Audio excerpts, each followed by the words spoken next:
나 이제 연기 그만둘 거야. 전 다시 하고 싶지 않습니다. 여러분은 지금 도나운서 김도연의 유튜브 채널을 시청 중이십니다.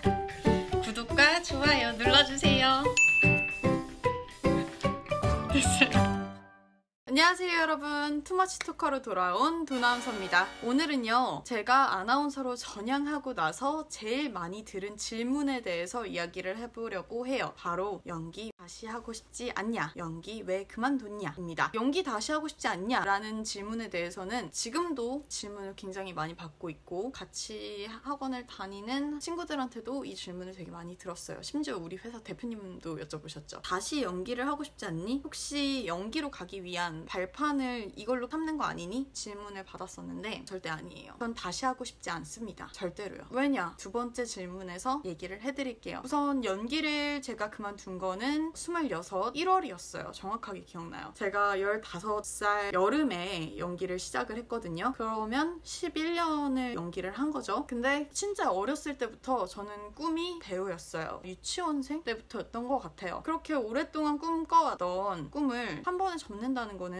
꿈을 가지고 있는 분들은 다 아시겠지만 쉽지 않은 일이에요. 저도 연기를 그만두기까지 굉장히 오랜 시간이 걸렸고 많이 울었어요. 솔직히 지금도 생각하면 좀 슬플 정도로. 근데 왜 연기를 포기를 했냐? 22살에 대학을 입학을 했어요. 건국대학교 영화과를 들어갔죠. 누군가에게는 간절한 그런 대학을 들어갔고, 저 역시도 대학교에 들어가서 즐거운 생활을 했습니다. 제가 가졌던 마음이 25가지 인기 말고 인지도를 갖자는 거였어요. 그냥 지나가는데 제 TV에서 본 것 같은데 그 정도의 인지도는 꼭 갖자. 솔직히 말해서 미친 듯이 열심히 했냐? 그 전까지는 열심히라는 단어의 정의를 확실히 잘 모르고 연기를 하고 배우를 준비를 했던 것 같아요. 나는 언젠간 잘 될 거야. 막연한 믿음? 잘못됐죠. 자아가 너무 강한 사람이거든요. 제가 타인이 되어야 하는 게 배우라는 직업이잖아요. 근데 저는 모든 배역을 김도연화 시키는 거예요. 그래서 연기가 힘들었나 봐요. 제가 겪었던 경험을 바탕으로 연기를 자꾸 하는 사람이었고, 어릴 때는 남들에 비해서 경험이 많다 보니까 할 수 있는 범주가 많아서 연기를 잘한다는 얘기를 들었지만, 다들 나이가 먹어가면서 경험을 하는 것들이 차츰 쌓이죠. 없는 무언가를 끌어당겨가지고 연기를 하는 사람과 있는 것만 써먹는 사람의 경계가 확실히 나뉘어요. 저는 있는 것만 자꾸 쓰다 보니까 어느 순간 미천이 드러나는 거죠. 26으로 넘어갈 때쯤 라라랜드라는 영화가 개봉을 했어요. 거기에서 주인공인 엠마 스톤, 미아가 친구들이랑 파티장에 가서 혼자 화장실에 가서 거울을 보면서, 나는 알고 보면 수많은 인파 중에 하나가 아닐까? 내가 지금 보고 싶은 것만 보고 있는 거 아닐까? Is someone in the crowd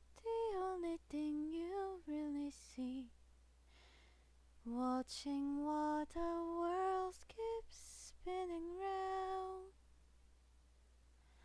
Somewhere there's a place where I find who I'm gonna be. Somewhere that's just waiting to be found. 가사가 나온 그 순간부터 저는 울기 시작했어요. 그때 당시에 제 마음이었던 것 같아요. 연기를 11년을 하면서 과연 내가 잘 될 수 있는 사람인가? 의문점이 생기던 때였거든요. 우주를 부실 정도로 예뻐가지고 얼굴 하나로 성공을 할 수 있는 그런 외모도 아니고, 연기를 막 기가 막히게 해서 연기력으로 승부를 볼 수 있을 정도로 그러지 않았거든요. 내가 나를 너무 과대평가하고 내가 너무 안일한 삶을 살고 있는 거는 아닐까? 현실 자각을 하게 된 거죠. 제 스스로를 객관적으로 바라보려고 하는 시간을 많이 가져요. 생각이 계속 굴러가면서 결심이 내려졌어요. 난 아니야. 제가 연기학원을 다니거나 연기 레슨을 받으면 들었던 얘기가, 현장 가서 욕은 안 먹겠다. 그 말인즉슨 그렇게 못하진 않지만 어마무시하게 잘하지도 않는다는 거죠. 연기를 그만두겠다고 마음을 먹기까지 만 2달 정도의 시간을 가지면서 사람도 안 만나고, 그러다가 이제 부모님한테 얘기를 합니다. 나 이제 연기 그만둘 거야. 저희 아버지가 저 연기하는 걸 엄청 반대하셨었어요. 이쪽 업계 종사자이시거든요. 솔직히 아버지가 객관적으로 보기에도 내가 우주 부셔가지고 막 엄청 잘 될 정도로 예쁘진 않은 거지. 반대를 하시다가 자식 이기는 부모 없다고 결국에는 시킬 수밖에 없었고, 그리고 제가 그 끼가 어디서 왔겠어요. 그렇게 간절하게 연기를 하겠다고 하던 애가 나 연기 그만둘 거야. 부모님과 저는 상의는 하지 않았죠. 고민 중에는. 현실적인 이야기는 오히려 부모님한테 더 꺼내기가 힘들잖아요. 아버지 입장에서는 얘 유학도 그만두고 들어오더니 굉장히 의지박약. 아버지가 저한테 실망을 되게 많이 하시고 도대체 너를 어떻게 하니? 난 네가 탑스타가 아니어도 평생 연기로 행복할 수 있는 그런 사람이 되고 그런 배우가 되길 바랬어. 근데 제 입장에서는 제가 그때 내릴 수 있는 최선의 선택이었거든요. 부모님도 결국 받아들일 수밖에 없게 된 거죠. 그리고 한 반년 정도를 헤맸어요. 유치원 때부터 배우라는 한 길을 걷던 애가 갑자기 꿈이 사라지잖아요, 여러분. 절망스럽거든요. 나는 이제 뭐를 보고 걸어야 되지? 게임을 그때 엄청 많이 했죠. 생각을 분산시킬 게 필요해서 그때 제 친구가 도연아, 게임 아나운서라는 영역도 있어. 너랑 잘 맞을 것 같은데 게임 아나운서 한번 알아보면 어때? 알아봤는데 이건 것 같은 거예요. 너무 하고 싶은 거예요. 그리고 부모님한테 또 다른 설득이 시작됩니다. 아빠, 나 아나운서 할래. 그랬더니 아빠가 갑자기 무슨 아나운서야?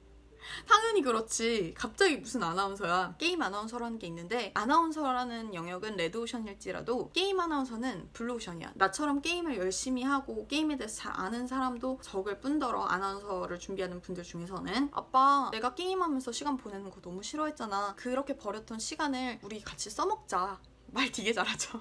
아빠도 나 말 잘하는 사람이라는 거 알고 있잖아. 그 두 개를 합치면 난 결국 게임 아나운서가 내 최종 목표가 될 수밖에 없는 거야. 그러니까 마지막으로 한 번만 나를 믿어줘. 이렇게 해서 아나운서 학원에 등록을 했어요. 이게 다예요. 배우를 그만두고 아나운서의 길을 걷게 된 이유. 아나운서 학원을 처음 다니면서 느꼈던 희열을 잊을 수가 없습니다. 생각이 너무 많은 사람이라고 하죠. 친구들은 저한테 이런 얘기를 했어요. 도연아, 너는 어제도 살고 오늘도 살고 내일도 사는 사람인 것 같아. 하루에. 과거에 많이 매여 있었고 미래를 걱정하느라고 현실을 즐기지 못하는 사람이었습니다. 저는 배우를 준비할 때도 뉴스 이런 강연 이런 거 진짜 많이 보고 세계가 어떻게 돌아가는지 사회적인 어떤 것들이 요즘 이슈가 되고 있는지 그런 거에 되게 관심이 많은 사람이었거든요. 아나운서 학원을 딱 다니는데 그거를 굉장히 높게 사주는 거예요. 근데 여러분, 내가 진짜 아무것도 아닌 사람인 것 같았는데 나를 높게 사주는 무언가가 나타나잖아요. 그러면 세상이 달라 보인다? 저는 그때요 너무 행복해서 나의 자존감을 하나씩 쌓아 올리기 시작한 거예요. 그러면서 희열을 느껴가지고 온몸에 소름이 돋을 정도로 행복했어요. 그때 열심히라는 단어를 처음 알게 됐어요.